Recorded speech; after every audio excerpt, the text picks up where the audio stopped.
درود پاک پڑھیے صلو علی الحبیب صلی اللہ تعالی علی محمد صلی اللہ تعالی علیہ وسلم۔ الحمدللہ رب العالمین والصلاة والسلام علی سید المرسلین، اما بعد فاعوذ باللہ من الشیطان الرجیم، بسم اللہ الرحمن الرحیم۔ پڑھیے الصلاة والسلام علیک یا رسول اللہ۔ جو ایک بار درود پاک پڑھتا ہے رب تعالیٰ اس پہ 10 بار رحمتیں نازل فرماتا ہے، 10 گناہ مٹا دیتا ہے اور 10 نیکیاں عطا فرماتا ہے۔ تو درود و سلام جب پڑھنے کے لیے کہا جائے، شوق و ذوق کے ساتھ، انتہائی ادب کے ساتھ درود و سلام پڑھنے کی عادت بنائیں۔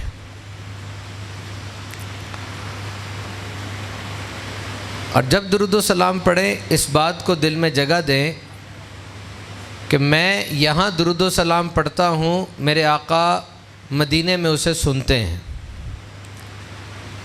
اور یہ درود فرشتہ بھی حضور کی بارگاہ میں پہنچاتا ہے۔ ایک عام سوال یہ کیا جاتا ہے کہ ایک انسان کے ساتھ کتنے فرشتے ہوتے ہیں؟ مشہور تو 2 ہی ہیں، ایک کس طرف ہوتا ہے کس طرف ہوتا ہے، ایک نیکیاں لکھتا ہے ایک برائیاں لکھتا ہے۔ لیکن انسان کے ساتھ 5 فرشتے ہوتے ہیں۔ کتنے ہوتے ہیں؟ 5۔ ایک سیدھے ہاتھ پر ہے جو نیکیاں لکھ رہا ہے، ایک بائیں کی طرف ہے جو برائیاں لکھ رہا ہے، اور ایک فرشتہ اس کے سینے کے سامنے ہے جو اسے نیکی کا کام کرنے کی ترغیب دلاتا ہے، اور ایک فرشتہ اس کی پیٹھ کے پیچھے ہے جو اس کو گناہوں سے روکتا ہے، اور ایک فرشتہ اس کے ماتھے کے سامنے ہے، اور اس کا کام اور اس کی ڈیوٹی بڑی زبردست ہے۔ یہ جو ماتھے کے سامنے والا ہے، جب بندہ درود پاک پڑھتا ہے یہ فرشتہ وہ درود جا کر نبی پاک صلی اللہ علیہ وسلم کی بارگاہ میں پیش کر دیتا ہے۔ اور ایسا نہیں ہے ڈاکیے کی طرح کہ سارا دن کی ڈاک اکٹھی کی، اب تھیلا بھر گیا، اب ایک ہی دفعہ آبادی میں جائے گا، بلکہ ایک بار درود آپ پڑھیں گے وہ فرشتہ وہ ایک درود لے کر جائے گا، پیش کر دے گا، پھر واپس آئے گا، پھر آپ ایک بار پڑھیں گے، پھر جائے گا، پھر واپس آئے گا۔ تو سوچیے اس در کے خادمین کی اتنی بڑی شان ہے، اتنی سپیڈ ہے، تو میرے سرکار کا عالم کیا ہوگا؟ جھوم کر کہیں سبحان اللہ۔ جو ایک بار سبحان اللہ کہتا ہے جنت میں اس کا درخت لگا دیا جاتا ہے۔ اللہ کے ذکر کی نیت سے پھر کہیے سبحان اللہ، اور اب جھوم جھوم کر نبی پاک صلی اللہ تعالی علیہ وسلم پہ درود پاک پڑھیں، صلو علی الحبیب۔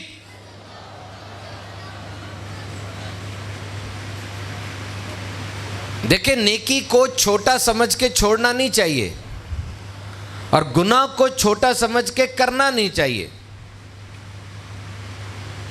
ابھی موقع ملا آپ کو؟ کب موقع ملتا ہے آپ کو؟ مجھے بتائیے آج سے پہلے کب آپ نے کوئی دین کی بات سنی، نبی پاک صلی اللہ علیہ وسلم کا ذکر سنا یا اللہ کا ذکر سنا یا کیا؟ آخری بار کب ہوا یہ؟ آج جب یہ موقع ملا تو پوری توجہ یکسوئی کے ساتھ کلام کو سننا ہے آپ نے۔ نیت کرتے ہیں and decide the takeaways۔ پورے بیان میں آپ نے چننی ہے وہ باتیں جو کہ آپ کی زندگی کو بدلیں گی۔ جو بندہ اس شادی ہال میں داخل ہوا تھا وہ بندہ واپس نہیں جائے گا، بلکہ بدلا ہوا انسان جائے گا۔ کچھ نہ کچھ لے کر ضرور جانا ہے۔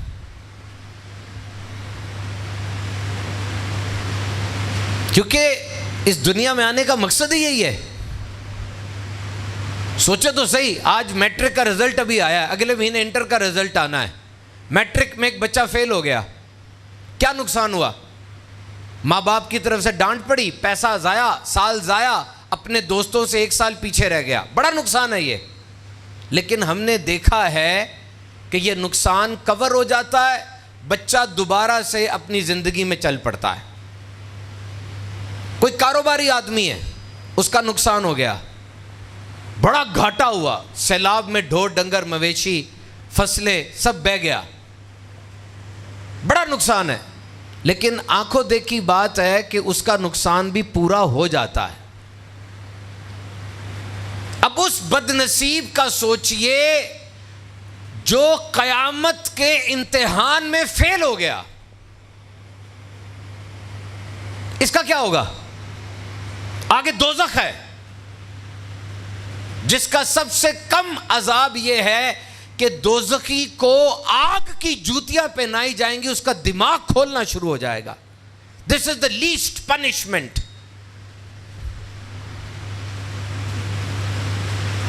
یہ میزان عمل ہے, ترازو ہے. یہ ایک ڈنڈی ہے, اس میں 2 پلڑے ہیں, اور کتنا بڑا ترازو ہے اندازہ ہے آپ کو؟ فرمایا زمین و آسمان سارے کے سارے اس ترازو میں آ جائیں تب بھی جگہ باقی ہوگی, اور اس میں اعمال کو تولا جائے گا. آپ بیٹھ جاؤ.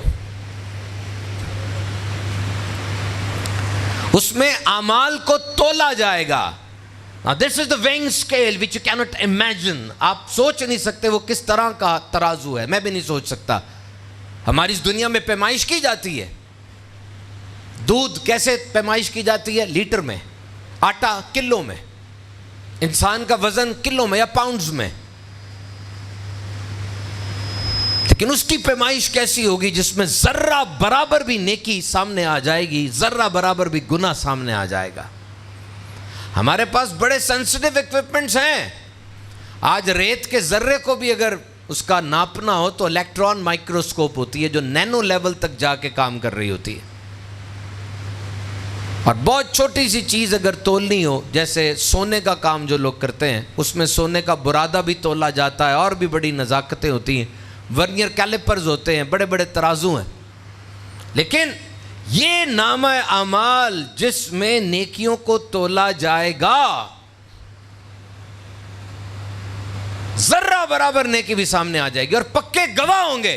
آج تمہاری آنکھیں, تمہارا ہاتھ اور تمہارے پاؤں وہ گناہ کرتے وقت تمہارا ساتھ دیتے ہیں, لیکن قیامت کے دن منہ پہ مہر لگ جائے گی اور ہاتھوں کو زبان مل جائے گی. یہ ہاتھ ساری کرتوتیں کھول دیں گے, سارا کچا چھٹا کھل کے سامنے آ جائے گا, اور جتنی ڈیلیٹ آج کر دیتے ہو وہ سارا ڈیلیٹ بھی ریسٹور ہو جائے گا.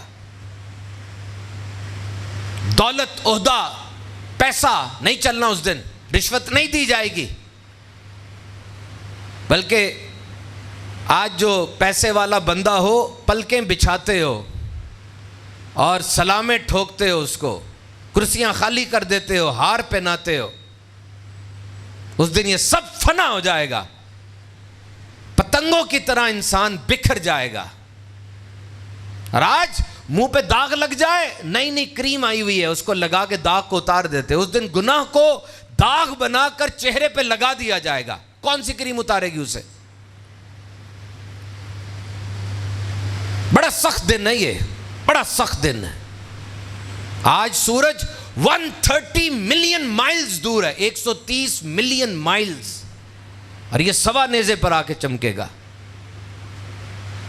ارے اس بندے کی بے بسی کا سوچو ذرا, صرف سوچو کہ جو ایک نیکی کی کمی کی وجہ سے گھاٹے میں چلا جائے گا. کہتے نہیں ہو ایک سیب اور ڈال دو یار, ایک سیب اور ڈال دو, تول پورا کر دو, ایک سیب اور, ایک سیب ڈلتا ہے پلڑا بھاری ہو جاتا ہے. ایک نیکی کم تھی, جہنم میں جا رہا ہے. اور اس بد نصیب کا بھی سوچو جس کا ایک گناہ, صرف ایک گناہ زیادہ ہو گیا اور وہ جہنم میں جا رہا ہے.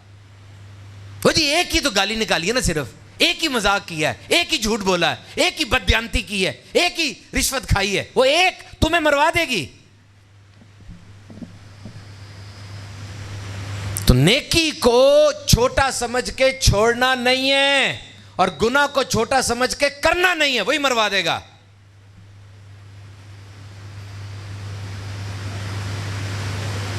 تو سوچو میرے محترم سامعین کرام, کتنا بڑا موقع آپ کو ملا کہ آپ تیاری کر لیں. آئے میرے ساتھ, میں آپ کو جسم کی انیٹمی بتاتا ہوں. موت میں اور آپ میں بڑا کم فاصلہ ہے, پتہ ہے, بہت بہت کم فاصلہ ہے, آپ زندہ ہیں. There's a very short distance in between you and death. ایک گردہ آپ کا کام کر رہا ہے ساروں کا, اللہ سب کا ٹھیک رکھے, سیکنڈ لگتا خراب ہونے میں, اچانک سانس اکھڑ جاتی ہے, شام تک خبر آ جاتی ہے. تیاری تو کر لو یار, وہ ترازو لگے گا, اس پہ اعمال تولے جائیں گے, اللہ تعالیٰ خود حساب کتاب کرے گا. چیز ڈراتی نہیں ہے.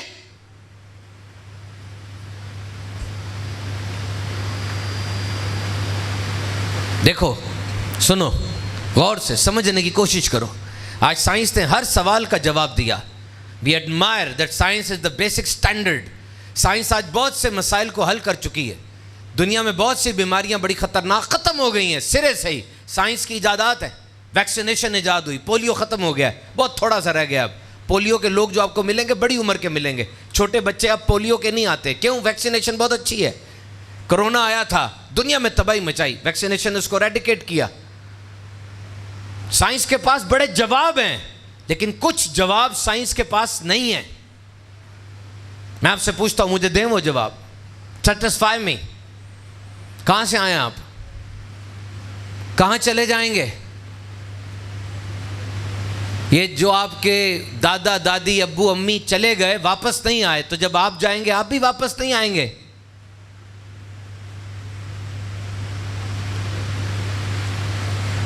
اس بات کا جواب کون دے گا؟ سوچا کریں بیٹھ کر. میں بھی سفر پہ آیا ہوں, دعا فرمائے ہمارا سفر خیر سے ہو, میں گھر چلا جاؤں واپس. انسان نکلتا ہے اور گھر آ جاتا ہے, لیکن ایک سفر تو ایسا آئے گا نا جس سفر میں گھر واپس نہیں آنا. یہ وہ دن ہوگا جب ڈاکٹر اعلان کر دے گا, تصدیق کر دے گا دنیا سے چلا گیا. رشتہ داروں کی آنکھوں میں آنسو آ جائیں گے, فون کیا جائے گا ساروں کو, آ جاؤ چلا گیا. یہ اعلان ہوگا مسجد میں, چہرے کو پٹی سے باندھ دیں گے, دونوں انگوٹھے پاؤں کے وہ بھی باندھ دیں گے. رونا دھونا شروع ہو جائے گا, غسال آئے گا, لٹائے گا آخری دیدار کے لیے. دس از دا اینڈ. لوگ انتظار کریں گے. یاد رکھنا, موت سب سے پہلے 3 چیزیں چھینتی ہے.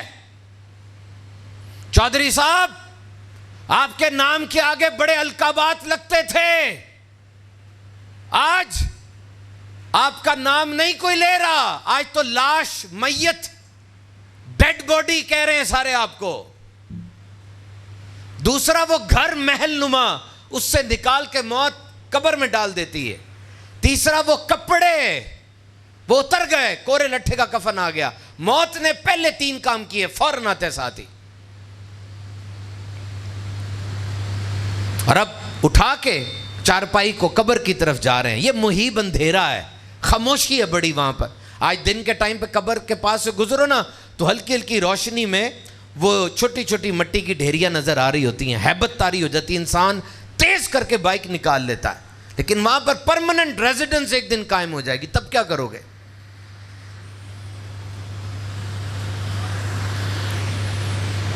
تو میرے محترم سامعین کرام, یہ انسان کو سوچنا اور سمجھنا چاہیے کہ اس نے تیاری کیا کی. ایک بندہ ٹیکسی میں بیٹھا, ٹیکسی میں تلاوت لگی ہوئی تھی قرآن کریم کی.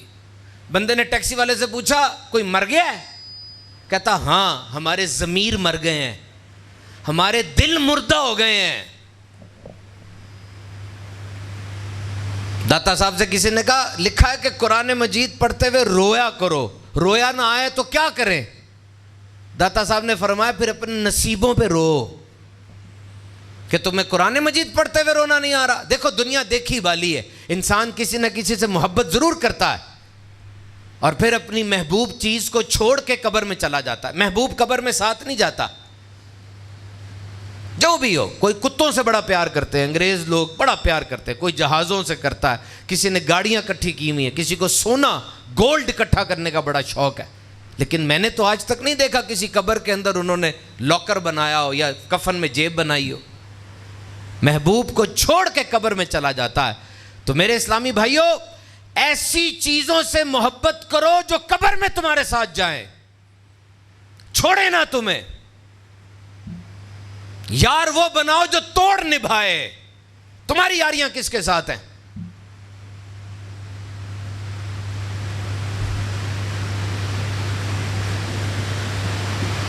قرآن کریم کی سورہ ملک قبر کے عذاب سے بچائے گی.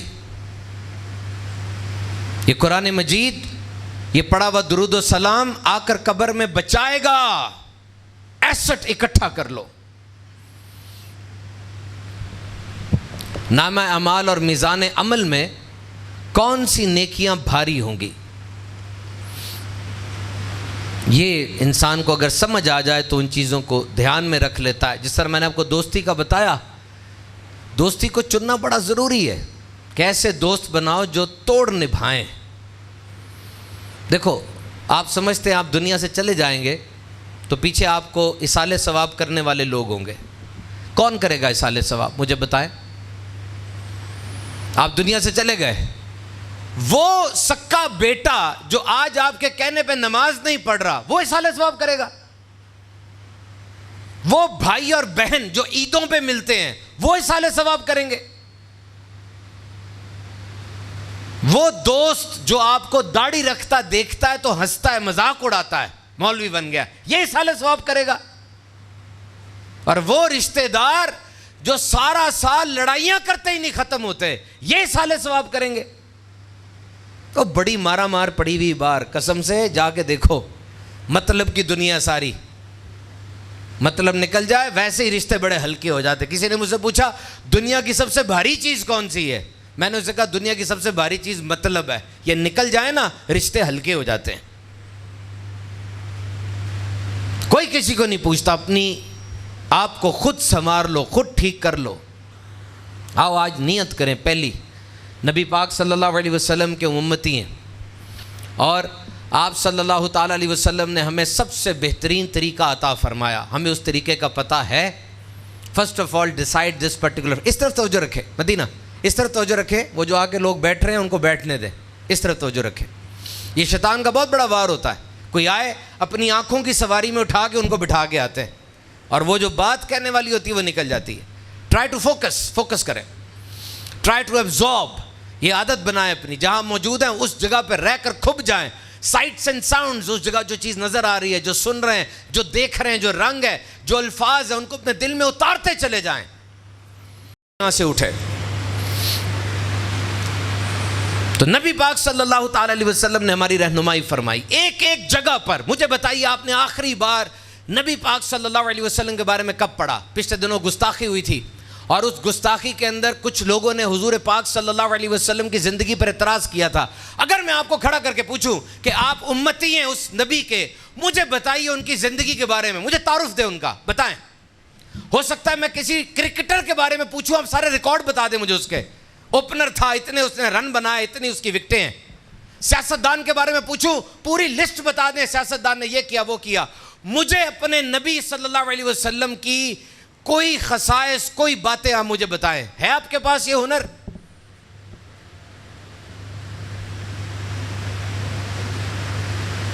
کتنی بڑی بد نصیبی ہے یہ. اور حیرت کی بات ہے کہ ہمارے میں پڑھنے کا جذبہ بھی نہیں ہے.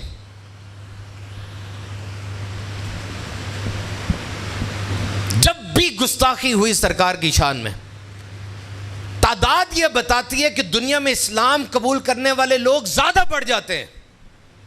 کیوں؟ اس لیے کہ وہ آگے بڑھ کے پوچھتے ہیں یار یہ سوشل میڈیا پہ کیا ہو رہا ہے، کون ہے یہ جن کے خلاف بات ہوئی ہے. وہ کہتے ہیں جی مسلمانوں کے نبی محمد ہے صلی اللہ تعالیٰ علیہ وسلم. وہ کہتا ہے ذرا پڑھوں تو صحیح میں ان کو. اور جب وہ حضور کی بارگاہ میں حاضر ہوتا ہے، ان کے بارے میں پڑھتا ہے، اتنا متاثر ہو جاتا ہے کہ آگے بڑھ کر حضور کا کلمہ پڑھ لیتا ہے.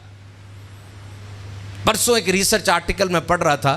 اسرائیل کی ایک عورت تھی. اس عورت نے یہ طے کیا کہ میں مسلمانوں کے نبی کے خلاف کتابیں لکھوں گی، تقریریں کروں گی، لوگوں کو ان کے خلاف کروں گی. 1 مہینہ اس نے حضور کی شان کو پڑھا اور 1 مہینے بعد خود مسلمان ہو گئی. کسی نے اسے پوچھا کیا ہوا تھا، تو خلاف جا رہی تھی. وہ کہنے لگی میں کس طرح ان کے خلاف جاؤں، ان کے اندر کوئی ایک بات بھی ایسی نہیں ہے جس کی مخالفت کی جائے. کیسے؟ وہ کہنے لگی تم نے مجھ عورت کو مارکیٹنگ بنا دیا تھا، عورت کو مارکیٹنگ شو بنا دیا. ہر چیز کو بیچنا ہو ساتھ عورت کی تصویر لگاتے ہو. صرف انگلینڈ میں مارٹن جیروم کی ریسرچ ہے، 1 سال کے اندر 6 کروڑ عورتوں کی محرم رشتہ داروں نے عزت دری کی، ان کے ساتھ زیادتی کی. کس نے؟ محرم لوگوں نے. باپ بھائی کی بات ہو رہی ہے. کہتا تم نے عورت کا یہ سلوک کیا. آؤ میں ان کی داستان تمہیں سناؤں. انہوں نے عورت کے قدموں تلے جنت رکھ دی، ماں کا رتبہ دیا. انہوں نے مجھے بہن کہا، انہوں نے مجھے ماں کا رتبہ دیا، بہن کا رتبہ دیا، بیوی کا رتبہ دیا. آج تمہارے کلچر میں اگر شوہر اور بیوی ہوٹل میں کھانا کھا رہے ہیں، شوہر کو بل الگ آئے گا، بیوی کو الگ آئے گا، دونوں کماتے ہیں. لیکن ان کے دین میں کیا ہے کہ اگر بیوی 10 لاکھ بھی کمائے گی، اپنے شوہر کو 1 روپیہ نہ دے کچھ نہیں ہوتا. لیکن شوہر 10,000 بھی کمائے گا، اپنی بیوی کے پورے خرچے پورے کرے گا، واجب ہے اس کے اوپر. اتنی سیکیورٹی. آج ہمارا بھائی اپنی بہن کے گھر جاتا ہے، بڑے کہتے ہیں دیکھو بہن کے گھر جا رہے ہو پھل لے کر جانا، خالی ہاتھ نہ جانا. کس نے سکھایا یہ؟ وہ کہتی ہے انہوں نے عورت کو عزت دی ہے. ایک زمانہ ہوتا تھا بوڑھے لوگوں کو اکٹھا کرتے تھے، جا کے سمندر میں پھینک دیتے تھے، یا بوڑھا خود ہی بڑھاپے میں جنگل میں چلا جاتا تھا، اپنے آپ کو جانوروں کے آگے ڈال دیتا تھا کہ میری کوئی ضرورت نہیں ہے. اور اب ایک صحابی حضور کے پاس آ کر کہتے ہیں میرے رزق میں تنگی ہو رہی ہے، میں کیا کروں؟ میرے آقا نے فرمایا تو ضرور کسی بوڑھے کے آگے چلا ہوگا. اتنی عزت دی اس کو. This is the personality of Holy Prophet صلی اللہ تعالیٰ علیہ وسلم. دیکھو اگر کوئی کافر آپ سے آ کے پوچھتا ہے نا، دنیا میں 1 ارب 70 کروڑ مسلمان ہیں، باقی سارے کافر ہیں، کوئی اللہ کو مانتا ہی نہیں ہے، کوئی کسی جانور کو سجدہ کر رہا ہے، کوئی کسی پتھر کے آگے جھک رہا ہے، کوئی اللہ میں شریک مان رہا ہے، کوئی حضرت عزیر علیہ السلام کو اللہ کا بیٹا کہہ رہا ہے، کوئی حضرت عیسیٰ علیہ السلام کو اللہ کا بیٹا کہہ رہا ہے، حضرت مریم کو پتہ نہیں کیا کہہ رہا ہے. اس طرح کے ان کے عقائد ہیں. اگر وہ آ کے آپ سے پوچھے کہ بتاؤ تمہارے نبی صلی اللہ علیہ وسلم میں میرے لیے کیا رہنمائی ہے، آپ کیا اس کو جواب دیں گے؟ معجزات یہ حضور کی ذات کا حصہ ہیں، لیکن کیا اس کو معجزہ آپ سنائیں گے وہ قائل ہو جائے گا؟ کبھی نہیں ہوگا. یہ تو میرے اور آپ کے لیے ہے نا کہ میرے آقا صلی اللہ تعالیٰ علیہ وسلم کے معجزات کی کتنی طویل فہرست ہے. ایک کافر آ کے کہتا ہے بتائیے میرے ہاتھ میں کیا ہے؟ میرے حضور فرماتے ہیں میں بتاؤں تیرے ہاتھ میں کیا ہے یا تیری ہاتھ والی چیز یہ بتائے کہ میں کون ہوں؟ حضور اشارہ کرتے ہیں ہاتھ میں بے جان پتھر تھے، وہ کلمہ پڑھنا شروع کر دیتے ہیں. حضرت یوسف علیہ السلام کا حسن ایسا تھا کہ عورتوں نے آپ کے حسن کو دیکھا، اپنی انگلیاں کاٹ لیں، اور میرے آقا جب انگلی چاند کی طرف کرتے تھے چاند خود کٹ جایا کرتا تھا. کیسی شان ہے. لیکن آپ ایک غیر مسلم کو کیسے بتائیں گے کہ آقا علیہ السلام کی شان کتنی بلند ہے؟ کیا واقعات ہیں حضور کی ذات میں جس سے وہ متاثر ہو جائے گا. ایک تو حضور کا حسن ہے نا، کیا ہی بات ہے حضور کے حسن کی. کسی نے مجھ سے پوچھا کہ حضور کے حسن کو ڈیٹیلڈ بیان کریں کہ آقا علیہ السلام کا حسن کیا ہے. حضور کے حسن کو ضرور پڑھا کریں، کیونکہ انسان حسن پرست ہے، حسن اس کو اچھا لگتا ہے. آپ مری جاتے ہیں، گلگت جاتے ہیں، ہنزا ویلی جاتے ہیں، کاغان ناران چلے جاتے ہیں، کیوں؟ حسن دیکھنے کے لیے. اور انسان جب حسن دیکھتا ہے اس طرف اس کا رخ ہو جاتا ہے، چہرے کو دیکھ کر ہی اندر جاننے کی خواہش بڑھتی ہے. تو نبی پاک صلی اللہ علیہ وسلم کا حسن کیسا تھا؟ فرمایا کہ جب آپ مسکراتے تھے آپ کے دانتوں سے نور نکلا کرتا تھا، اور آپ کی مسکراہٹ کا نور ایسا تھا کہ دیواروں کا عکس بھی آپ کے گال مبارک پہ نظر آنے لگ جاتا تھا. اور آپ کے چہرے کو جب دیکھتے تھے لگتا تھا سورج طلوع ہو رہا ہے. اور جب سورج طلوع ہوتا ہے نا تب تاریکی چھٹ جاتی ہے، ظلمت ختم ہو جاتی ہے، اندھیرا ٹوٹ جاتا ہے اور ہر طرف روشنی ہی روشنی چھا جاتی ہے. حضور کے حسن کا بیان سنا کریں، بڑی بات ہے. آج ہمارے اسکولوں کے اندر آکسفورڈ یونیورسٹی کی کتابیں پڑھائی جاتی ہیں، پنجاب ٹیکسٹ بک بورڈ پڑھایا جاتا ہے، سارے نصاب ہے.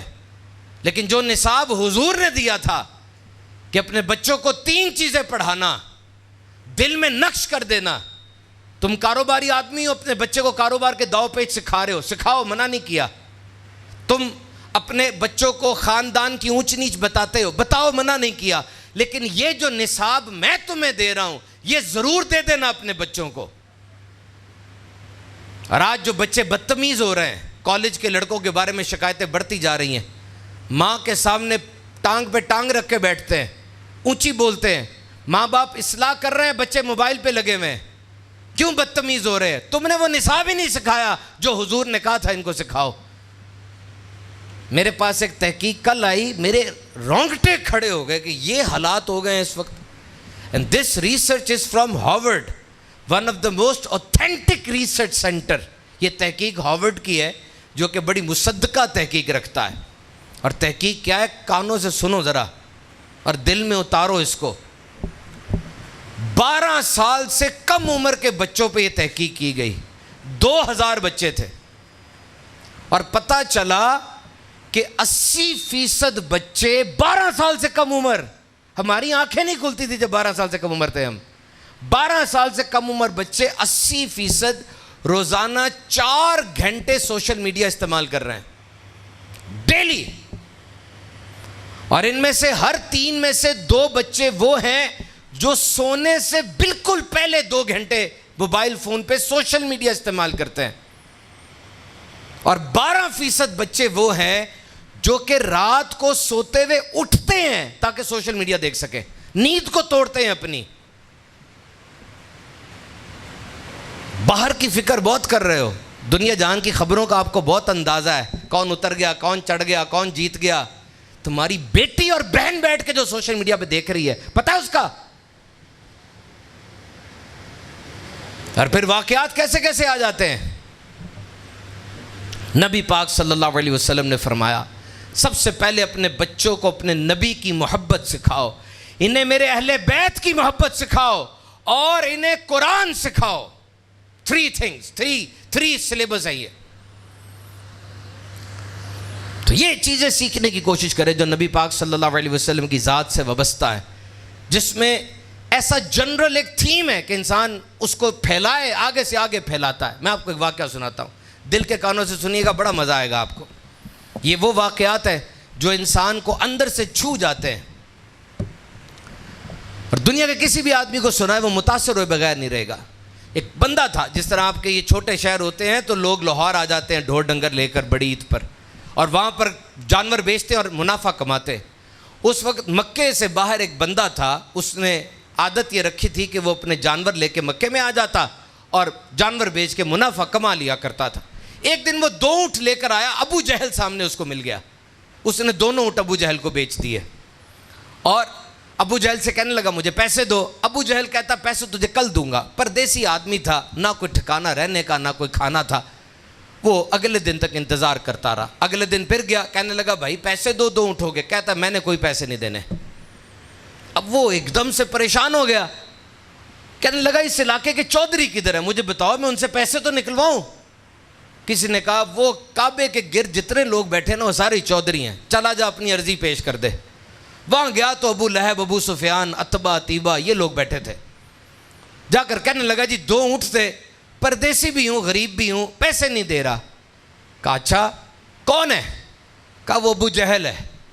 وہ کہنے لگے تو بڑے بدماش کے ہاتھ چڑھ گیا. اچھا تجھے طریقہ بتاتے ہیں, وہ جو خانہ کعبہ سے ٹیک لگا کر بیٹھے ہیں نا وہ تیرے پیسے نکلوا دیں گے. اور ہنسنے لگے. وہ بڑا پریشان ہوا کہ طریقہ بھی بتاتے ہیں اور ہنستے بھی ہیں. بہرحال ڈوبتے کو تو تنکے کا سہارا چاہیے. وہ ادھر چلا گیا. ادھر میرے آقا سید الانبیاء صلی اللہ تعالیٰ علیہ وسلم کعبے کی طرف منہ کر کے تسبیح پڑھ رہے تھے. جا کے پیچھے بیٹھ گیا, کہنے کو ہمت نہیں پڑ رہی تھی. اچانک حضور نے منہ پھیر کے اس کی طرف دیکھا اور کہنے لگا کہ حضور نے پہلا جملہ جو کہا میری آنکھوں سے آنسو بہنے لگے.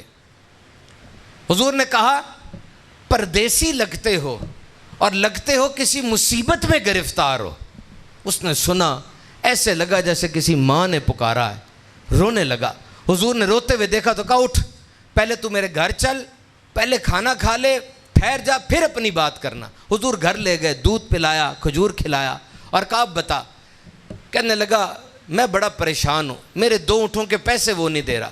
حضور نے کہا چل اٹھ, تیرے پیسے میں لے کے دیتا ہوں. اور حضور اب ساتھ ساتھ جا رہے ہیں. کہتا میں بولتا جا رہا ہوں, ان کی آنکھیں جھکی ہوئی ہیں. حالانکہ ایسے کوئی بندہ ساتھ لے کر جائے نا پیسے کے لیے بڑی تڑیاں مارتا ہے, اپنی شوخیاں بکھارتا ہے, میں دیکھتا ہوں کیا کر لے گا, میں نے بڑے کیس حل کیے ہیں, میں چھوڑوں گا نہیں. کہتے ہیں ان کی آنکھیں جھکی ہوئی تھی, یہ آہستہ آہستہ چل رہے تھے, اور میں بولتا جا رہا ہوں. وہاں پہنچے, ابو جہل کا دروازہ کھٹکھٹایا, اور جب ابو جہل دروازے پہ آیا میں نے نبی پاک کی آنکھوں کو اٹھتے ہوئے دیکھا, اور حضور نے اس کی طرف دیکھا اور کہا یہ تو لوگوں کے پیسے ہتھیا کے چودھری بننے کی کوشش کرتا ہے, ابھی جا کے اس کے پیسے واپس کر دے اور آئندہ میں تیری شکایت نہ سنوں. گھبرایا ہوا گیا, ابو جہل لا کے پیسے دیے. اور یہاں پر آپ دیکھیں جب کسی کا یہ کام ہو جائے اگلا کیسا انداز اختیار کرتا ہے, کیسے اس پہ ٹکے جماتا ہے. لیکن میرے آقا اسے کہتے ہیں بھائی آپ کا کام ہو گیا, اگر کوئی اور حکم ہو تو مجھے بتائے, نہیں تو مجھے اجازت ہے. کیا شان ہے میرے آقا کی. وہ کہنے لگا اپنا نام تو بتاتے جائیں. کسی نے پکار کر کہا یہ وہی جادوگر ہے جو مکے میں آئے ہوئے ہیں, جن کے جادو سے کوئی بچ نہیں سکتا, معاذ اللہ. وہ کہنے لگا چپ ہو جا, اگر یہ سچے نہیں تو روئے زمین پر کوئی بھی سچا موجود نہیں ہے. دیکھا آپ نے کیسی خوشبو ہے, کیسا واقعہ ہے. آج آپ کسی کی بات نہیں سنتے, حضور کے کان میں کوئی بولنا شروع کرتا, حضور اس وقت تک کان نہ ہٹاتے جب تک وہ بات مکمل نہ کر لیتا. حضور سے کوئی مسافہ کرتا, حضور ہاتھ نہ چھڑاتے جب تک وہ خود ہاتھ نہ چھڑا لیتا. ایک سردار تھا, وہ حضور کے پاس آیا. حضور کی عادت تھی, گھر چوکے اتنا بڑا نہیں تھا, مہمانوں کو تقسیم کر دیتے تھے, کسی کو صحابی کی طرف بھیج دیا, کسی کو مسجد میں بھیج دیا. وہ کہنے لگا نہیں حضور میں نے آپ کے گھر میں ہی سونا ہے. موٹا آدمی تھا, کھاتا بہت تھا, اس نے کھا لیا بہت زیادہ, پورے گھر کی کھجوریں, پورے گھر کا دودھ پی گیا. رات کو سویا, بستر اس سے گندا ہو گیا. اب بڑا آدمی تھا, بستر جب گندا ہو گیا وہ شرما گیا اور گھبرا گیا, دروازے کے پیچھے چھپ گیا. حضور نے دروازہ کھولا, بھاگ گیا. آگے جب کنویں پہ پہنچا اسے یاد آیا میرے کو سونے کا زیور کمرے میں رہ گیا ہے, لیکن نہ واپس کیسے جائے, ادھر تو لوگ اکٹھے ہو گئے ہوں گے, سب کو بلا لیا ہوگا نا کہ دیکھو اتنا بڑا آدمی تھا بستر گندا کر گیا. یہ ہماری عادت ہے, ہم پورے بندے کی خامیاں چن کر اس کو لتاڑتے ہیں, اس کو طنز کرتے ہیں. ہم سچ بولتے نہیں ہیں, سچ مارتے ہیں. مقصد دروازہ کھٹکھٹانا ہے, دروازہ توڑنا تو نہیں ہے. اور جی ہمارا منہ, ہم صاف ہیں, ہمارا دل بڑا صاف ہے, ہم ہر بات منہ پہ کہنے کی عادی ہیں. اوے نادانو, تم سچ اس کے منہ پہ بول رہے ہو, اس کی دنیا ویران ہو جائے پھر, اس کی زندگی کھنڈر ہو جائے پھر. تمہیں یہ نہیں پتا کہ ہر بات کہنے والی نہیں ہوتی, کچھ باتوں کا وزن اپنے کندھوں پہ بھی رکھنا پڑتا ہے. تم ڈھونڈتے ہو یہ جو آ رہا ہے نا اس میں برائی کیا ہے, اور پھر میں چن چن کر اس کی برائی اس کو ماروں. جیسے پورے جسم پر مکھی نہیں بیٹھتی, وہ جو گندی جگہ ہوتی ہے نا زخم کی, وہ ڈھونڈ کے وہاں بیٹھتی ہے. کیوں مکھی بنتے ہو, کیوں کسی کی اس برائی کو اوپر کر کے لے کر آتے ہو. اور سردار ڈر گیا تھا کہ میرا تو بڑا کام خراب ہو جائے گا ادھر, لیکن سونے کی چیز تھی. گیا, جا کر دیکھتا کوئی رش نہیں لگا ہوا تھا, اور دو جہانوں کے سردار سید الانبیاء محبوب خدا خود اس کے گند کو اپنے ہاتھ سے صاف کر رہے تھے. اس کو دیکھا تو سرکار نے فرمایا آ گئے, طہارت کر لی, کوئی نہیں, ہو جاتا ہے, پیٹ بھاری ہو تو ہو جاتا ہے, آپ بیٹھے میں آپ کے لیے ناشتہ لے کر آتا ہوں. وہ آگے آ گیا, کہنے لگا وہ پہلے مجھے کلمہ پڑھا کے غلام تو بنا لیں. خود سوچو اگر ہم اس جگہ پر ہوں کیا کیفیت ہوگی. اتنا زبردست کردار, اتنا بہترین اسوہ, گھر گیا پورے قبیلے کو جا کے مسلمان کیا اس نے. یہ وہ باتیں ہیں نبی پاک صلی اللہ علیہ وسلم کی جو بتاؤ ان کو. عدی بن حاتم آیا, دیکھنے لگا, اوف اتنی جاہو حشمت, وضو کرتے ہیں صحابہ, پانی زمین پہ نہیں آنے دیتے, بال مبارک تراشے جاتے ہیں صحابہ, ان بالوں کو اپنے ہاتھوں میں لے لیتے ہیں, وصیت کرتے ہیں کہ جب میں مر جاؤں میرے کانوں پر, میری آنکھوں پر, میری زبان پر, میرے ہونٹوں پر یہ بال مبارک رکھنا.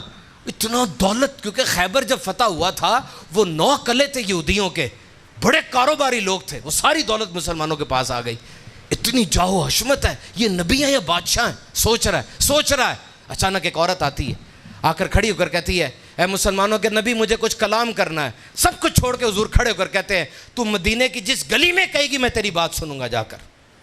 وہ کہتا ہے نہیں یہ نبی ہیں, اسوہ دیکھو. دین لے کر آئے میرے آقا علیہ الصلوۃ والسلام؟ بتانا کسی غیر مسلم کو؟ جلدی جلدی سنو. جب میں آپ سے ملوں گا کیا کہوں گا آپ کو؟ کیا کہوں گا بتاؤ؟ کیا کہوں گا جب میں آپ سے ملوں گا؟ کیا کہوں گا؟ او بولو تو صحیح. اور آپ کیا کہیں گے آگے سے؟ میں افریقہ میں چلا گیا. افریقہ میں سارے نیگرو ہوتے ہیں, بلیک کلر کے لوگ ہیں, پتہ نہیں چل رہا عیسائی ہے, یہودی ہے, ہندو ہے, کیا ہے. وہ دور سے آ رہا ہے, میں کھڑا ہوں, سوچ رہا ہوں یہ کون ہے. قریب آ کر کہتا ہے السلام علیکم ورحمۃ اللہ وبرکاتہ. کون ہے یہ؟ ہمارا بھائی ہے. انٹرنیشنل پاسپورٹ دے دیا.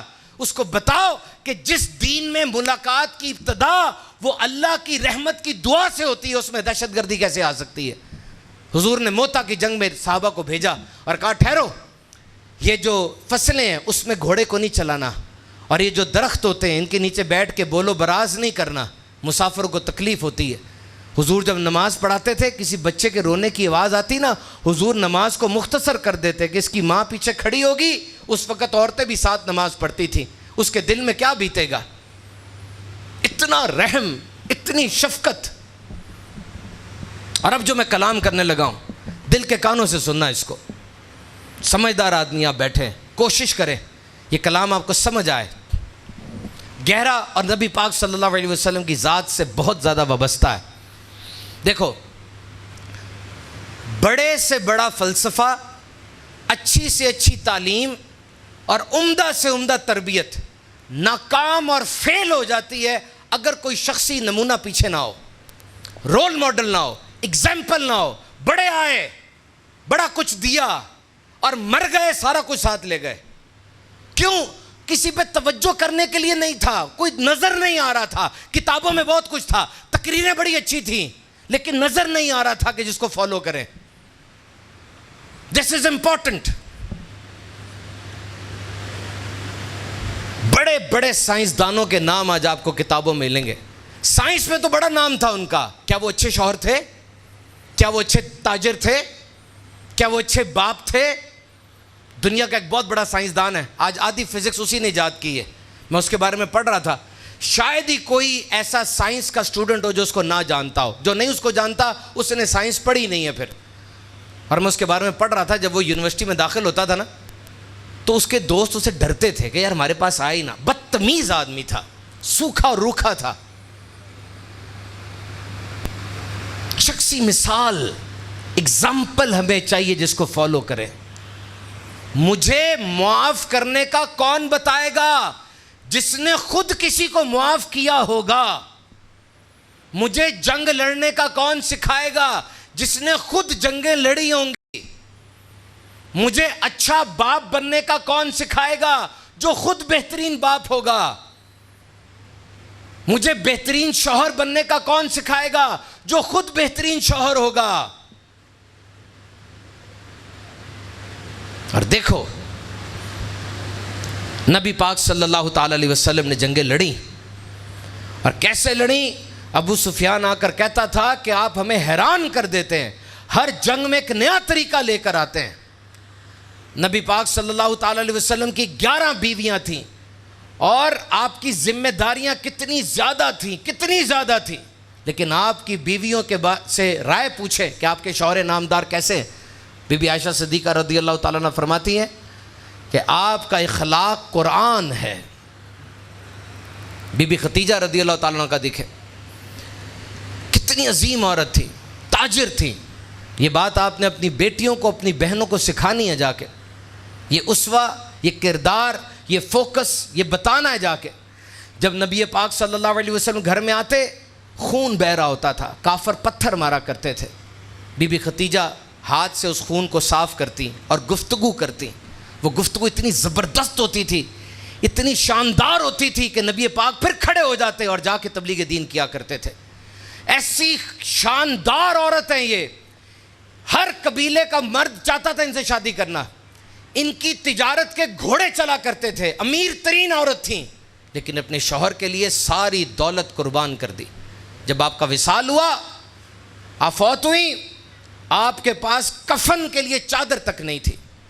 ایک بیوی کے لیے اس سے بڑی شان کیا ہوگی؟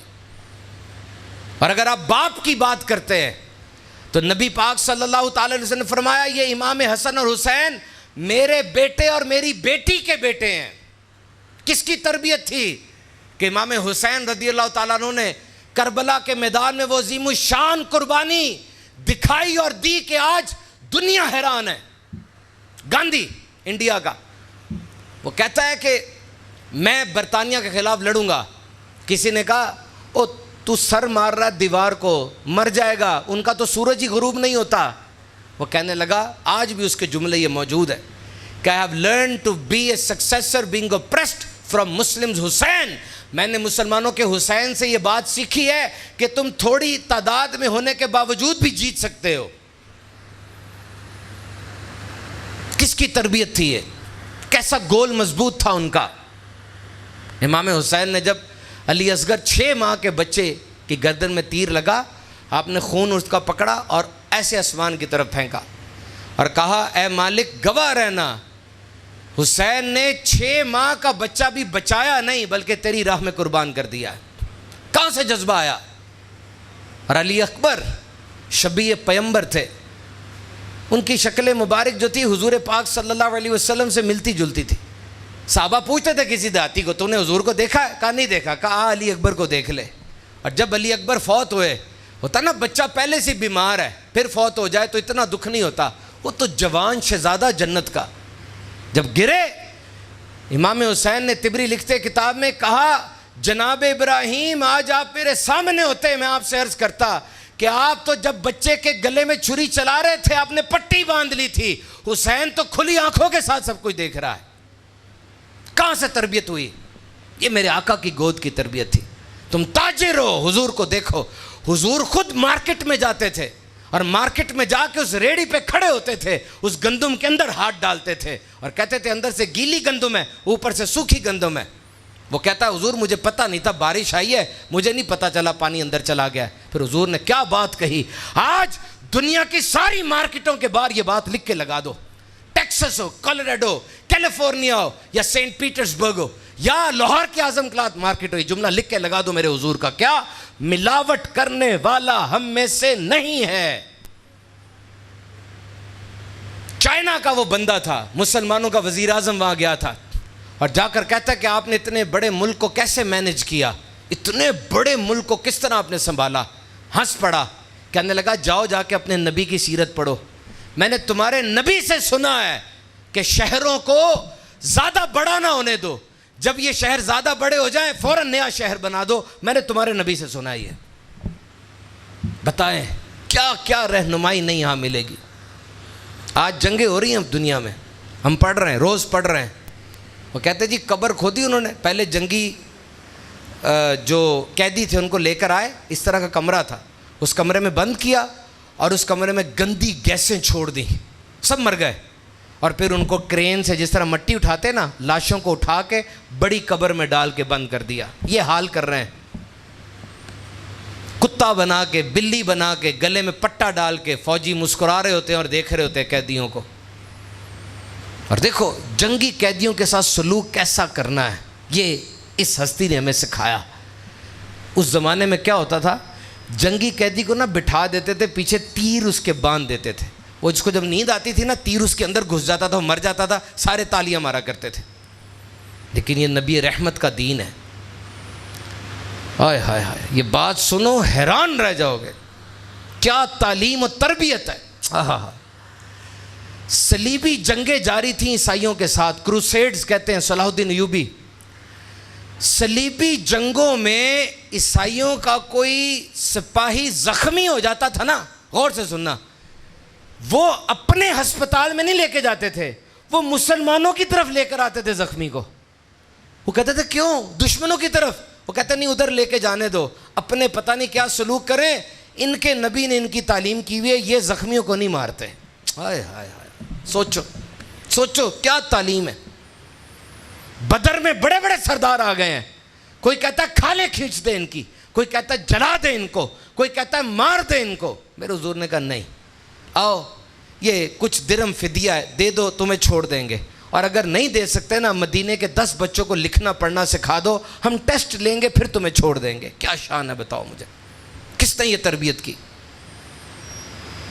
اور آج مہاجرین کا مسئلہ ہے, افغانستان کے مہاجرین پاکستان آ گئے, لیبیا کے مہاجرین وہاں چلے گئے, اپنا وطن چھوڑ دیا. یاد رکھنا, اگر ہجرت بھوک اور رہائش کے خوف سے کی جائے یہ تباہی ہے, لیکن اگر ہجرت علم دین پھیلانے کے لیے کی جائے یہ ترقی ہے. پاکستان سے کئی لوگ پی ایچ ڈی کرنے چائنا جاتے ہیں, امریکہ جاتے ہیں تعلیم پھیلانے کے لیے, یہ ٹھیک ہے, لیکن وہ جو اپنی بھوک اور جان کے ڈر سے آ جائے یہ بہت بڑا خطرہ ہے, ملک جیم ہو جاتا ہے. اور ایک تحقیق کے مطابق دنیا کے سارے مہاجرین کو اکٹھا کیا جائے نا, یہ چوتھی بڑی ریاست بن جائے گی. پریشان ہے آج دنیا, ان کو کھانا کہاں سے کھلائیں, پانی کہاں سے پھیلائیں, رہائش کہاں سے دیں, اتنا بندہ آ گیا. اور دیکھو میرے آقا کے اسوا کو, ایک دفعہ دیکھو, مکے سے حضور آئے تھے مدینے میں, مکے سے جو صحابی ساتھ آئے, کپڑے نہیں تھے, کھانا نہیں تھا, تجارت نہیں تھی, آئے یہ سارا مجمع کھڑا ہوا ہے. مدینے میں کیا تھا, بیماریاں تھیں, یسرب کہتے تھے اس کو, کوئی سڑک نہیں تھی, کوئی امن و امان نہیں تھا, قبیلے لڑ لڑ کے مر رہے تھے, اور اس جگہ پہ اتنا بڑا مجمع کھڑا ہوا ہے. مکے سے بھی آ گیا, مدینے کا اپنا مجمع ہے, اور سامنے کون ہے, تاجدار رسالت موجود ہے, رحمت للعالمین. حضور نے کیا فیصلہ کیا, ادھر سے ایک مکے والے کو پکڑا, ادھر سے مدینے والے کو پکڑا, دونوں کو بھائی بھائی بنا دیا, مسئلہ ہی ختم ہو گیا. سارے بھائی بھائی بن گئے, جائیداد تقسیم, سارا کچھ تقسیم. آخر میں مولا کائنات حضرت علی آئے, آ کر کہنے لگے یا رسول اللہ سارے ہو گئے, میرا کوئی بھائی نہیں بنا. حضور نے ہاتھ پکڑ کر کہا علی دنیا اور آخرت میں تو میرا بھائی ہے. کیسی شان ہے, غور کیجئے. کیا مثالیں دوں مجھے بتاؤ, اور کیا مثال دوں.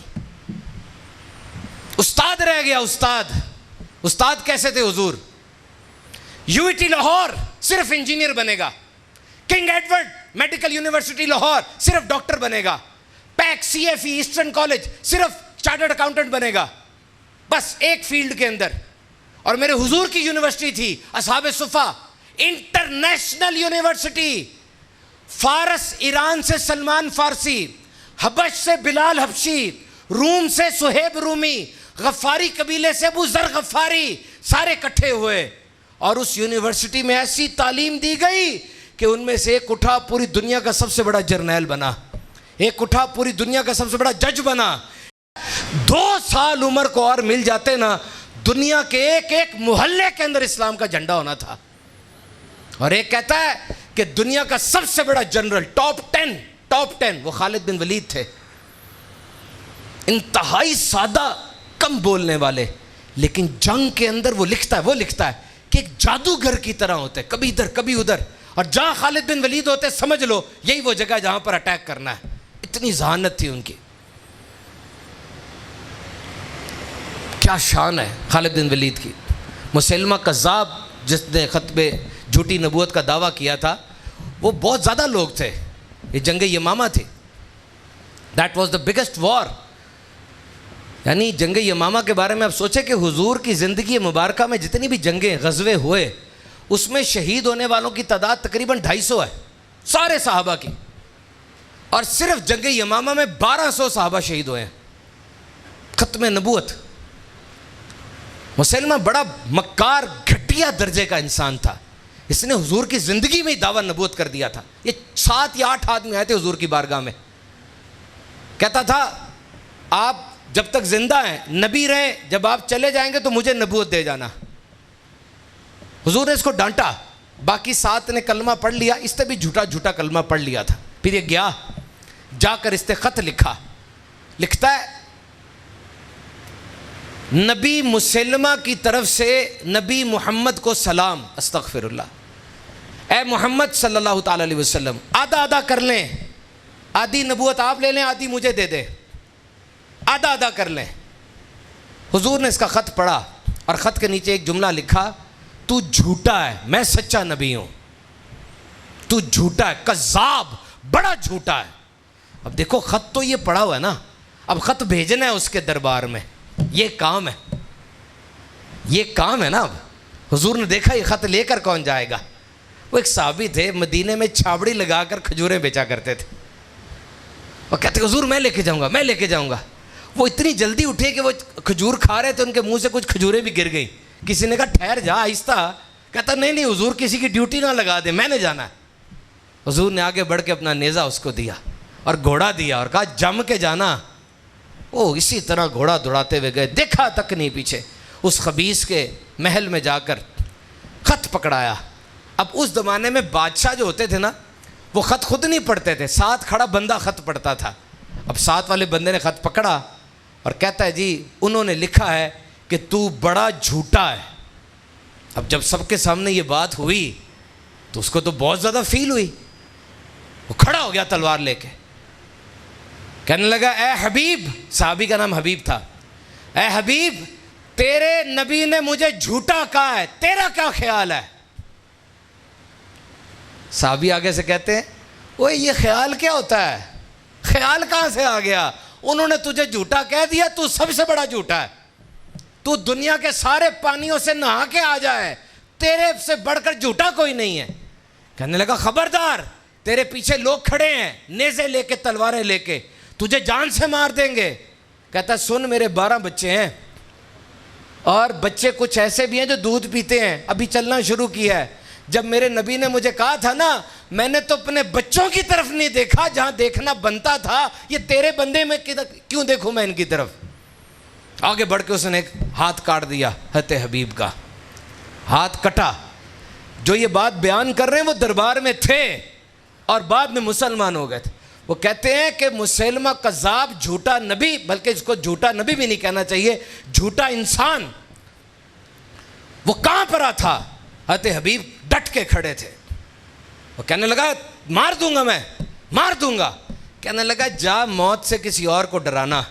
ہم تو صبح اٹھتے ہیں نا, پہلی دعا یہ مانگتے ہیں کہ مالک آج شہادت عطا فرمانا, اور رات کو جب سوتے ہیں نا دعا مانگتے ہیں مالک بستر پہ موت نہ دینا, میدان جنگ میں موت دینا. تو موت سے کس کو ڈرا رہا ہے؟ اور جب شہید کر دیا, او دور میرے آقا بیٹھے تھے, میرے آقا کی آنکھوں سے آنسو جاری ہو گئے. کہنے لگے صحابہ سنو, تمہارے بھائی حبیب کو اس نے شہید کر دیا ہے, اور سنو اللہ نے 8 جنت کے دروازے اس کے لیے کھول دیے ہیں, 8 جنتوں سے اس کو بلایا جا رہا ہے. یمامہ کی جنگ میں برا بن مالک ایسا جملہ بولا انہوں نے, مجھے دنیا کے سارے بہادروں کے جملے لا کے دکھا دو, اس کے مقابلے میں کیا ہے. وہ ایک باغ تھا ایک حدیقت الرحمن اسے کہتے تھے, کیونکہ یہ مسلمہ کذاب جھوٹا نبی کہتا تھا کہ مجھ پہ جو بندہ وحی لاتا اس کا نام رحمان ہے. حدیقت الرحمن اس باغ کا نام تھا, خون اتنا بہا کہ اس کا نام حدیقت الموت ہو گیا تھا. اس باغ کی نا دیواریں بڑی اونچی تھی, مسلمان باہر تھے, اندر وہ سارے خبیث موجود تھے. برا بن مالک کہتے ہیں مجھے اوپر سے نا باغ کے اندر پھینک دو, میں اندر جا کے لڑوں گا بھی اور دروازہ بھی کھولوں گا. مجھے بتاؤ اس سے بڑھ کے کوئی جملہ ہے؟ پھینک دیا ان کو, وہ اندر گئے, لڑے, دروازہ کھول دیا. پھر اس کے بعد خالد بن ولید آئے, انہوں نے آ کر دیکھا کہ جب تک یہ مسلمہ خبیث نہیں مر جائے گا یہ پیچھے نہیں ہٹیں گے. انہوں نے تاک کر اس کو جو ہے ٹارگٹ کیا, اس کو گھیر لیا, اور پھر حضرت وحشی رضی اللہ تعالیٰ نے آگے بڑھ کے اس کو جہنم واصل کیا. یہ جتنے مدعیان نبوت آئے جنہوں نے دعویٰ کیا, یاد رکھنا نبی پاک صلی اللہ علیہ وسلم کو نبی ماننا اور آخری نبی ماننا دونوں ہی ضروری ہیں. جس نے آخری نبی نہیں مانا اس نے سرے سے نبی نہیں مانا. اللہ تعالیٰ پہ اعتراض کیا اس نے, جب کہہ دیا اللہ تعالیٰ نے کہ ہم نے اپنی نعمت تم پہ تمام کر دی, جو اب بھیجے ہیں ان کو سارا کچھ سکھا کے بھیجا ہے, ساری مشکلیں بھی بتا دی, ان کا حل بھی سکھا دیا, اب نئے کی کیسے ضرورت پڑ گئی ہے؟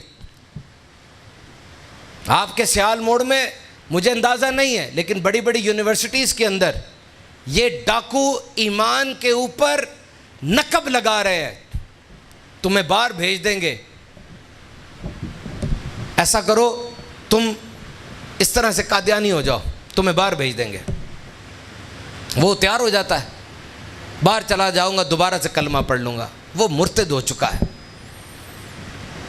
اپنے ایمان کو بچائیں. عقیدہ سب سے ضروری چیز ہوتی ہے. عقیدہ اور عمل دونوں ضروری ہیں, لیکن عقیدہ اہم ترین چیز ہے. عقیدہ ہمارا کیا ہے کہ نبی پاک صلی اللہ تعالیٰ علیہ وسلم کے بعد کسی صورت میں بھی کوئی نبی نہیں آ سکتا, کوئی بھی صورت نہیں ہو سکتی. ایک بندہ بہت نیک کام کرتا ہے, اس کا عقیدہ ٹھیک نہیں ہے, وہ گھاٹے میں چلا جائے گا۔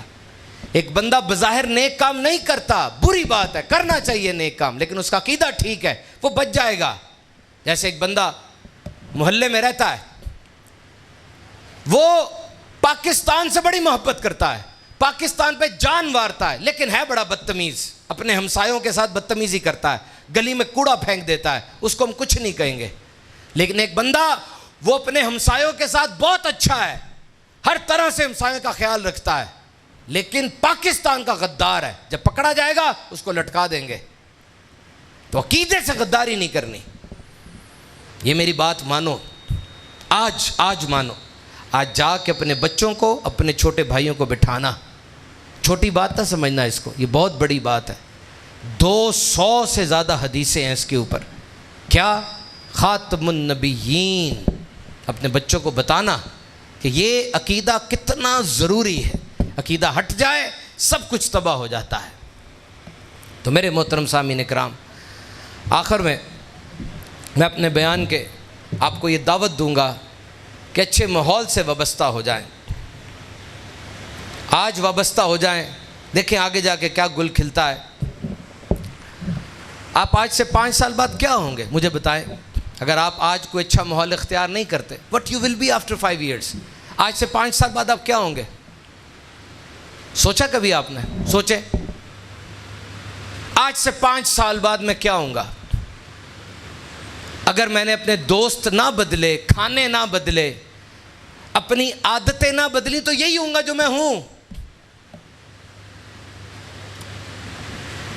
اپنے آپ کو بدلنے کے لیے اپنا ماحول بدلیں۔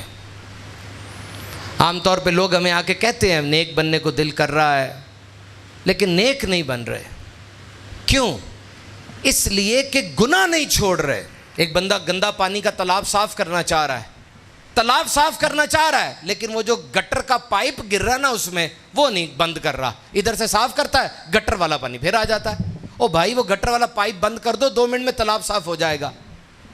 گناہ کے رستے کو بند کریں۔ ایک بندہ تھا، ترقی نہیں کر رہا تھا، اس نے ایک دن سوچا میں لکھوں میں ترقی کیوں نہیں کر رہا، میں وہ فیکٹرز لکھوں۔ سب سے پہلا کیا لکھا اس نے؟ او جی گرمی بڑی ہے، اتنی گرمی میں ترقی نہیں ہو سکتی۔ نمبر 2، او جی یہ سیال موڑ میں ٹریفک بڑی خراب رہتی ہے، ٹریفک کی وجہ سے ترقی نہیں ہو سکتی۔ نمبر 3، میرے کزن ہی ایسے ہیں جناب، میں ترقی نہیں کر سکتا۔ میرے ہمسائے مجھے غور سے دیکھتے رہتے ہیں، میں ترقی نہیں کر سکتا۔ میرے آفس کا ماحول ہی اچھا نہیں ہے، میں نے کیا ترقی کرنی ہے۔ اتنی بڑی لسٹ اس نے بنا لی۔ ایک دن اس کا دوست آیا، آ کر کہنے لگا یار ایسا ہی ہے تو بڑے عرصے سے جیسا پہلے تھا، تبدیلی نہیں تیرے میں آ رہی، کیا وجہ ہے؟ وہ کہتا بڑا اچھا سوال ہے، میرے پاس تو لکھا ہوا سارا، یہ دیکھ یہ وجہ ہے۔ اس نے ساری وجہ پڑھی، کہتا ساری وجہ ٹھیک ہے لیکن ایک بات تو نے اس میں نہیں لکھی۔ کہتا کیا؟ کہا تو نے اپنا نام تو لکھا نہیں ہے اس میں، تیری ترقی کی راہ میں سب سے بڑی رکاوٹ تو خود ہے۔ اس نے وہ سارے پرچے پھاڑ دیے اور نیا پرچہ بنایا، اس میں لکھا کہ میری ترقی کی راہ میں رکاوٹ صرف میں ہوں۔ It's nothing which happens, it's what you do۔ یہ جو آپ ہیں وہی ہے، جو آپ کے ساتھ ہو رہا ہے وہ وجہ نہیں ہے۔ دیکھو کل رات سورج غروب ہوا تھا، دنیا کے 7.5 ارب لوگوں پہ سورج غروب ہوا تھا۔ سورج غروب ہوتے ساتھ ایک بندے نے جائے نماز بچھا لی اور نماز پڑھنے لگا، ایک بندے نے کتاب اٹھا لی، کتاب پڑھنے لگا، ایک بندے نے شراب کی بوتل اٹھائی، شراب پینے لگا، ایک نے گاڑی اٹھائی، دوستوں کے ساتھ آوارہ گردی پہ نکل گیا۔ کام ایک ہی ہوا ہے، سورج غروب ہونے کا، جواب سب کے مختلف ہے۔ تم وہی ہو جو تم کرتے ہو۔ دس از ویری سمپل۔ تو شروع کرو، آج سے اٹھو، شروع کرو۔ زیادہ بڑی بات نہیں میں کہہ رہا، انسان مشکل کام سے ڈر جاتا ہے۔ ایک گھوڑا اور ایک بچہ اندھیری وادی میں گم گئے۔ بچہ کہتا ہے مجھے اپنی منزل نظر نہیں آ رہی، گھوڑا کہتا ہے اگلا پاؤں جہاں رکھنا ہے وہ نظر آ رہا ہے؟ کہاں؟ کہا رکھ لو۔ کبھی بھی منزل بڑی نظر نہیں آ رہی، اندھیرا بہت ہے۔ کہا میرا بیٹا اگلا قدم کہاں رکھنا ہے وہ نظر آ رہا ہے؟ کہاں؟ کہا اٹھا لو۔ چھوٹا کام کریں، نہانے کو دل نہیں کر رہا صرف منہ دھو لیں، پورا کمرہ صاف کرنے کو دل نہیں کر رہا صرف کونا صاف کر لیں، پوری کتاب پڑھنے کو دل نہیں کر رہا 2 صفحے پڑھ لیں، 2 میل واک کرنے کو دل نہیں کر رہا 10 منٹ چل لیں یار، لیکن شروع تو کریں۔ لیکن جب شروع کریں تو روزانہ کریں، چھوڑیں نہ۔ کسی نے مجھ سے پوچھا تھا کہ آپ بڑی تقریریں کرتے ہیں موٹیویشنل کی، ترقی کا ایک اصول بتا دے بس۔ میں نے کہا دیکھو جیت کی ڈش کے اندر جو سب سے اہم چیز ہے نا وہ قابلیت نہیں ہے, ذہانت نہیں ہے, پیسہ نہیں ہے. کہتا پھر کیا ہے؟ میں نے کہا استقامت. روز کرو, بس چھوڑو نہیں, روز کرو. روز تسبیح پڑھنی ہے. جادو نہیں ہے یہ کہ تسبیح پڑھو گے شام کو دولت برسنا شروع ہو جائے گی. جلدی کرتے, جلدی. آپ جب پودا بیج بوتے ہو کیا روزانہ جا کے کھود کے دیکھتے ہو بیج کتنا ہوگا ہے؟ نہیں, پتہ ہے سال بعد اگنا اس نے. یہاں پہ جلدی کرتے ہو. تسبیح شروع کی, رات تک بس اثر مل جائے مجھے, تعویذ پہنا, 2 دن کے اندر بس ساری دولت میرے پاس آ جائے. It will take time. آہستہ آہستہ ہوتا ہے یہ. 9 ماہ بچہ ماں کے پیٹ میں رہتا ہے, پھر اس کو تحفہ ملتا ہے. اور یہ جو کاروباری لوگ بیٹھے ہیں ذرا پوچھو ان سے, روز کیسے کیسے امتحانوں سے گزر رہے ہیں یہ, پھر جا کے کاروبار ترقی کرتا ہے. تو it will take time. Take time. تھوڑا انتظار کرو, اپنی طرف سے اچھے کام کرتے رہو, تمہیں رزلٹ ملے گا. الحمدللہ آج دنیا بھر میں دعوت اسلامی کا مشکبار مدنی ماحول ہمیں اس چیز کی بڑی کامیابی نظر آتا ہے. علامہ الیاس قادری صاحب, دیکھیں ذرا ان کی ذات کو. آج قابل, پڑھے لکھے, ہنرمند افراد اکٹھے کر لینا کمال نہیں ہے. اخبار میں اشتہار دو, سارے آ جاتے ہیں. ان سب کو ایک ٹیم کی صورت میں چلانا کمال ہے. الیاس قادری صاحب نے کر کے دکھایا. ہم نے مساجد بنائی, مدرسے بنائے, جامعات بنائے. اس وقت دعوت اسلامی کے پاس 2.5 لاکھ بچہ قرآن حفظ کر رہا ہے. 1 لاکھ بچہ درس نظامی پڑھ رہا ہے. مدنی چینل گھر گھر جا کے دین کی دعوت دے رہا ہے. سیلاب آ گیا, کرونا آ گیا, امت پریشان ہو گئی. مجھے یاد ہے کرونا کے دنوں میں الیاس قادری صاحب امیر اہل سنت نے فرمایا ہم نے خون اکٹھا کرنا ہے.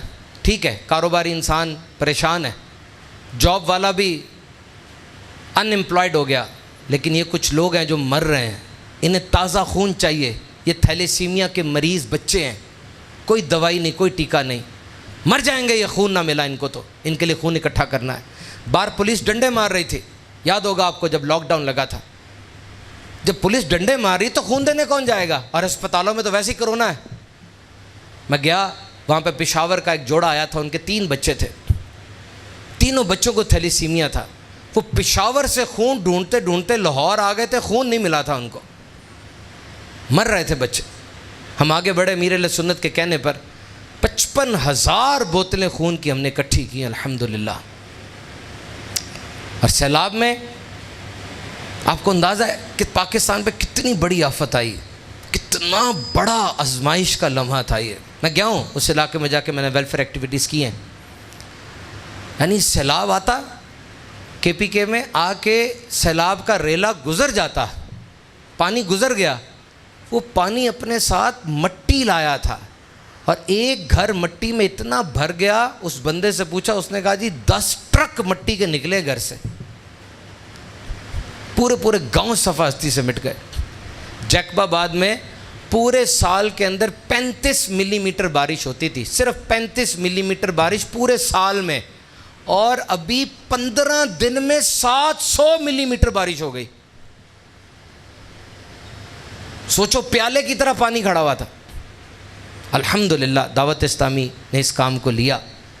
ہم نے ابھی تک 1.5 ارب روپے کا جو راشن اور دیگر کام تقسیم کیے, خیمہ بستیاں بنائی گئیں, لوگوں کے نام لکھ لکھ کر ان کے گھر جا کے نیڈیز کو ہم نے سپورٹ کیا.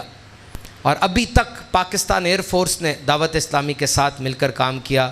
ایک جہاز روزانہ کا 15 ٹن سامان لے کر اندرون سندھ جا رہا ہے ہمارا. اور دعوت اسلامی کی یہ ترقی, یہ کامیابی امیر اہل سنت کی پکار کا نتیجہ ہے. الحمدللہ آنے والے دنوں میں پیارے آقا صلی اللہ تعالیٰ علیہ وسلم کا جشن ولادت ہوگا. میلاد آ رہا ہے نا, ربیع الاول شریف کی آمد ہے. یہ مہینہ وہ ہے جس میں حضور کی ولادت ہوئی تھی. تو میرے بچے کی سالگرہ ہو, مزدوروں کا عالمی دن 1 مئی کو منایا جاتا ہے.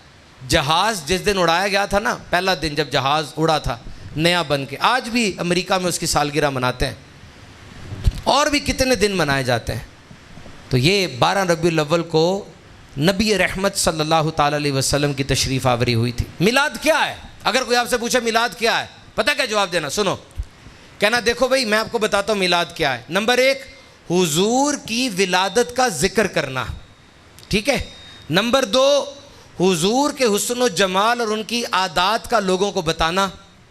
نمبر 3، اپنے بچوں کو پیارے آقا علیہ الصلوۃ والسلام کی سیرت مقدسہ کے بارے میں بتانا۔ نمبر 4، حضور کا ذکر کرنا، نعتیں پڑھنا۔ نمبر 5، غیر مسلموں پر ان کے ذکر کی ہیبت بٹھانا۔ اور نمبر 6، جو اللہ نے توفیق دی ہے اتنا کھانا لوگوں کو کھلا دینا۔ اور زمانے کے ساتھ ساتھ چیزیں تو چینج ہو جاتی ہیں نا۔ پہلے جب بتی ایجاد نہیں ہوئی تھی اس وقت بغیر بتی کیا کرتے تھے، اب چونکہ بتی ایجاد ہو گئی ہے تو میلاد میں بتی بھی جلا لیتے، فرق کیا پڑا؟ تو مسئلہ کوئی نہیں ہے، بلکہ میلاد تمام مسائل کا حل ہے۔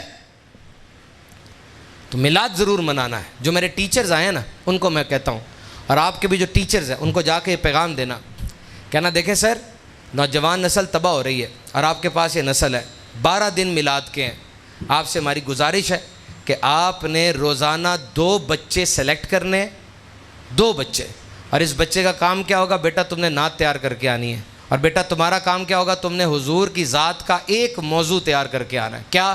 تم نے حضور کے حسن و جمال پر، تم نے حضور کی ازواج پر، تم نے حضور کے غزوات پر، تم نے حضور کی معراج پر۔ 12 دن ہر کلاس کے اندر 10 منٹ کا یہ دونوں بچے میلاد منائیں گے، 12 منٹ بس۔ سارے ٹیچرز کو جا کے بتا دو، بچے کو ڈانٹے وہ اگر بچہ یہ بات نہ مانے۔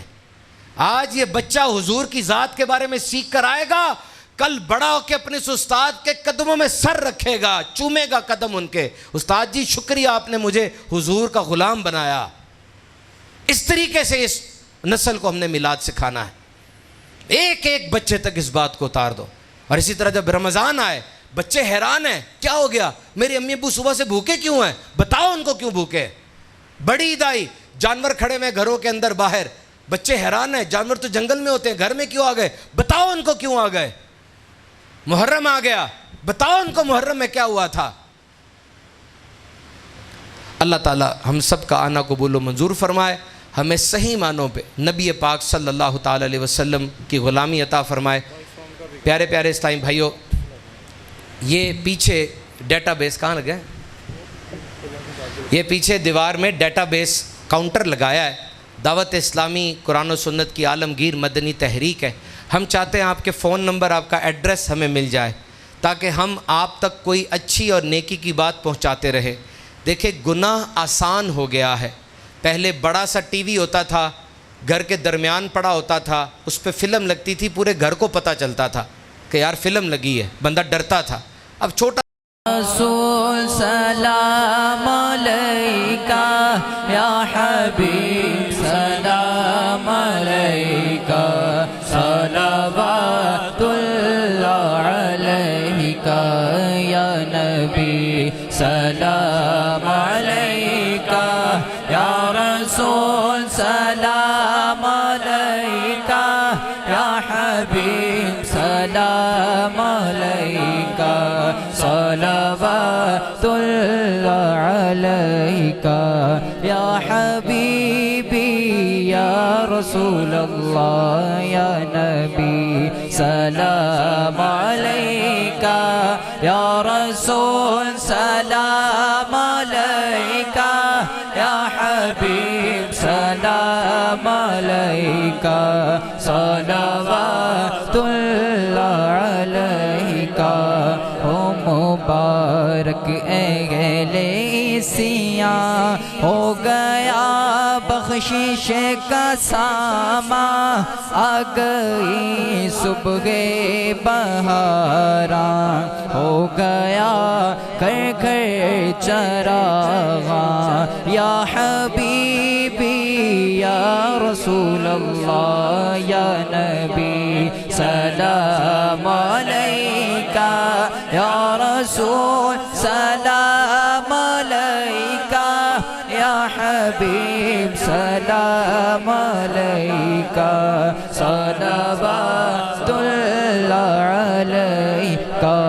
جشن میلاد میلاد النبی ہے، جشن میلاد النبی ہے، جشن میلاد النبی ہے، نور کی چادر تنی ہے، روشنی ہی روشنی ہے، تم ہر جانب مچی ہے، یا حبیبی یا رسول اللہ یا نبی سلام علیکہ، یا رسول سلام علیکہ، یا حبیب سلام علیکہ، صلوات اللہ علیکہ۔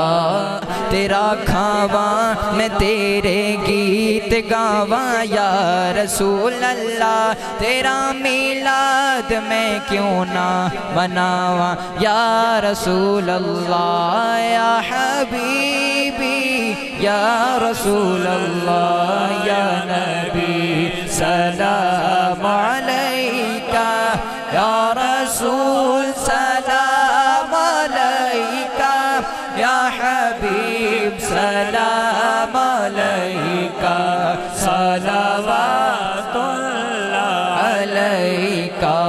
حشر میں عطار آئے، حشر میں عطار آئے، آپ ان پہ رحم کھائیں، حشر میں عطار آئے، آپ ان پہ رحم کھائیں، اپنے دامن میں چھپائیں، اور رب سے بخشوائیں، یا حبیبی یا رسول اللہ یا نبی سلام علیکہ، یا رسول سلام علیکہ، یا حبیب سلام علیکہ، صلوات اللہ علیکہ۔